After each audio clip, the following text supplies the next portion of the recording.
Okay, this is the second part of the 4.10 recording, and we're starting here at the bottom paragraph on page 316. Why didn't more Southerners invest in factories? The answer lies in part to the South's dependency on slavery. In 1860, slaves made up about a third of the population of the South.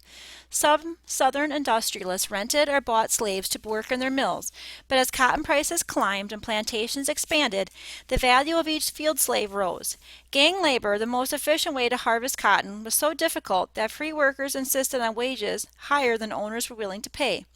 Masters earned more profit by keeping slaves at work in the fields rather than in factories. Besides, planters enjoyed the wealth and social status that land and slave ownership brought. Why build factories when cotton was already making them rich? Cotton is king. Before the Industrial Revolution, American women made cloth at home by hand, a slow and painstaking process.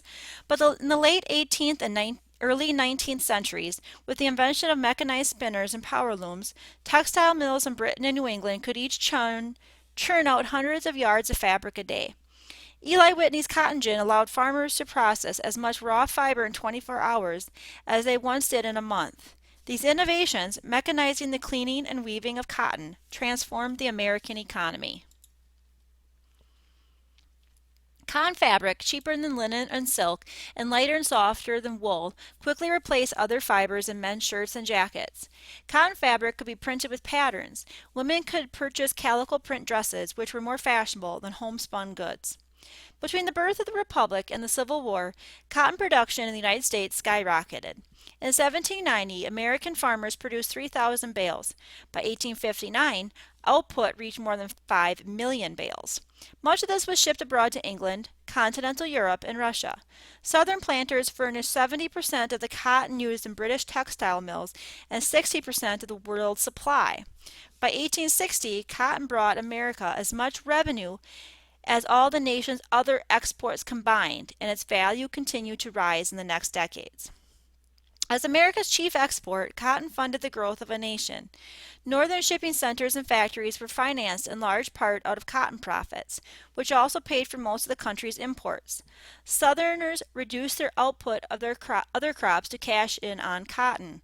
Although farmers in the Upper South, Maryland, Virginia, Kentucky, and North Carolina, continued to grow tobacco, hemp, and wheat, in the Deep South acre after acre was given over to cotton. Senator James Hammond of South Carolina announced from the Senate floor, "Cotton is king." Slavery in the South. Cotton required an extraordinary amount of labor to grow and harvest. Such a labor-intensive crop brought high profits only because the labor was provided by an enslaved workforce that was not paid wages. Southern white society was built on the backs of slaves. Owning slaves brought prestige to a planter. A man's merit in this country, one Southerner commented, is estimated according to the number of Negroes he works in the field. Even those whites who did not own slaves benefited from the institution. As unequal as they might be in wealth or status, Southern whites were united in freedom. The poorest white man could still feel superior to a black slave.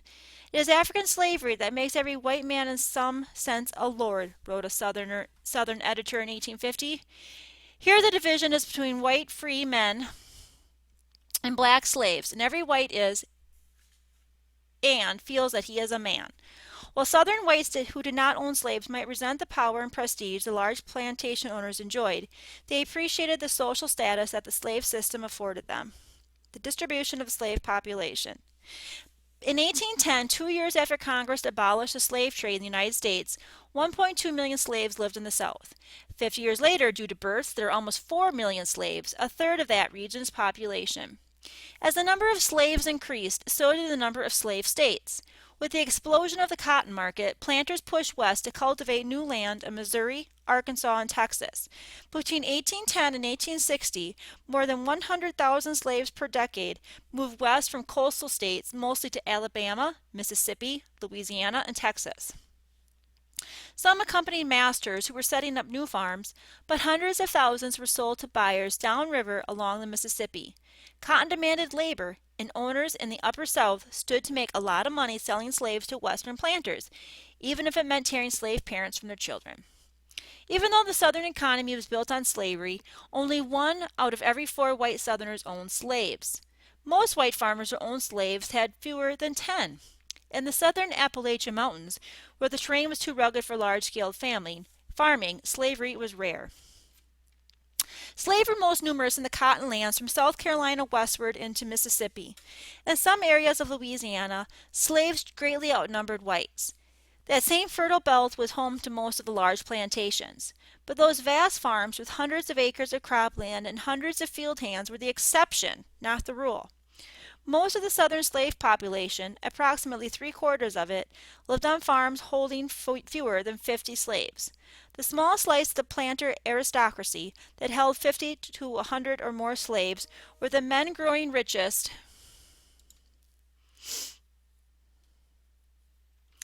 Most of the southern slave population, approximately three-quarters of it, lived on farms holding fewer than 50 slaves. The small slice of the planter aristocracy that held 50 to 100 or more slaves were the men growing richest from slave-grown cotton. These were the Southerners who had the most to lose from efforts of abolitionists who were working to end slavery. Justifying slavery. While railroads and steamboats that carried Southern cotton to Northern markets returned home, they sometimes brought tracts from Northern abolitionists. One Connecticut abolitionist wrote, "No condition of birth, no shade of color, no mere misfortune of circumstances can annul the birthright charter which God has bequeathed to every being among whom he has stamped his own image, by making him a free moral agent, who he robs his fellow man of his tramples upon rights, subverts justice, and outrages humanity." A few decades earlier, some Southern gentlemen might have agreed with that assessment. Most 18th century slave owners had expressed distaste for slavery. They described it as a necessary evil, but claimed it was too late to abolish it, since freed slaves, they feared, might start a rebellion. But slavery became more and more vital to the booming Southern economy. Slave owners' opinions changed. As Northern abolitionists grew louder in their condemnation of slavery, Southern whites grew louder in its defense. They no longer excused slavery as a necessary evil, but justified it as a positive good, in the words of Southern Carolina Senator John Calhoun. Calhoun declared that slavery stabilized Southern society by eliminating the typical struggles of the working class. He argued that slaves enjoyed a better life than they would as factory workers in the North. Look at the sick and the old and infirm slave on one hand in the midst of his family and friends, under a kind superintending care of his master and mistress, Calhoun said, and compare it with the forlorn and wretched condition of the pauper in the poorhouse. Like Calhoun, many Southern planters claimed they were doing their slaves a favor. They believed that blacks were like children who needed guidance and protection. Only under the guiding hand of his master, one Southerner wrote, would the slave be compelled to lead an industrious, sober life. By the mid-19th century, many whites had come to see slavery as a benign institution that benefited whites and blacks alike. In 1857, George Fitzhugh, a slave owner who wrote a newspaper column widely read in the home state of Virginia, argued that Southern slaves were better off than Northern wage laborers.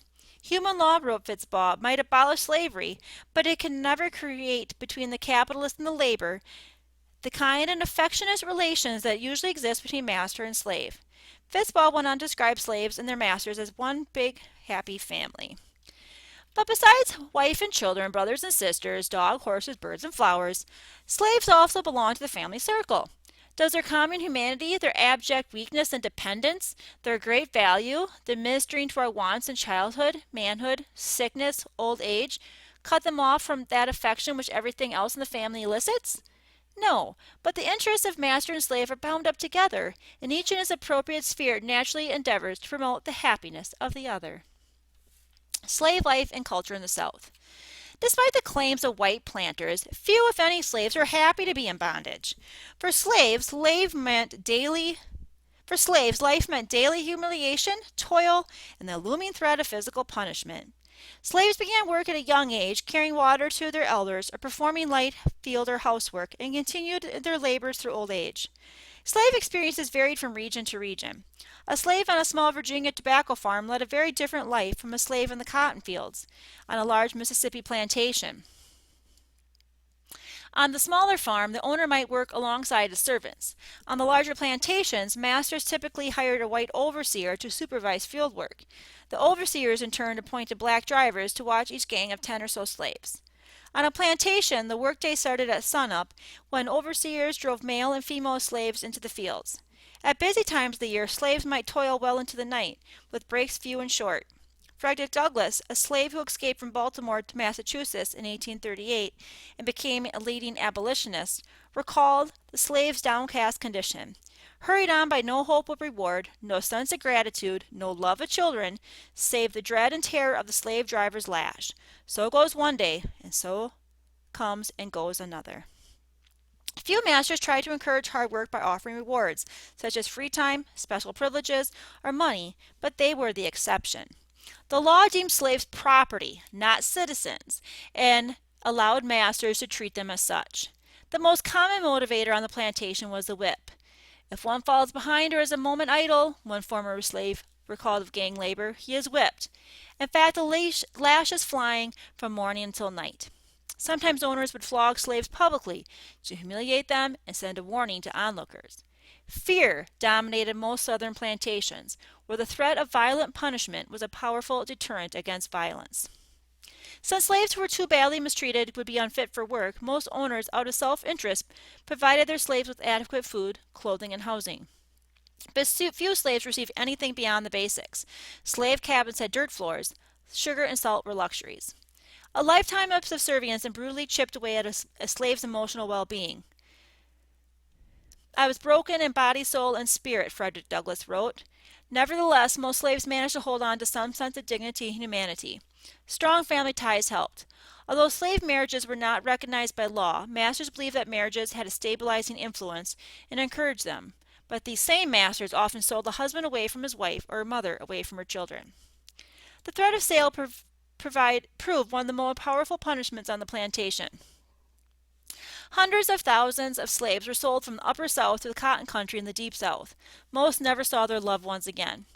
In the 1800s, though most American blacks were several generations removed from Africa, traces survived of the wide variety of cultures from which their ancestors derived. In quarters often located acres away from the master's house, slaves sang, danced, and worshiped with customs that blended African and American traditions. Religion in particular provided solace and hope. Masters and missionaries encouraged slaves to practice Christianity in the hope that it would teach them faithfulness. Most slaves preferred to create their own religious services, combining aspects of evangelical Methodist and Baptist Christianity with African practices. Where white preachers counseled obedience and industriousness, black preachers spoke of oppression and eventual liberation.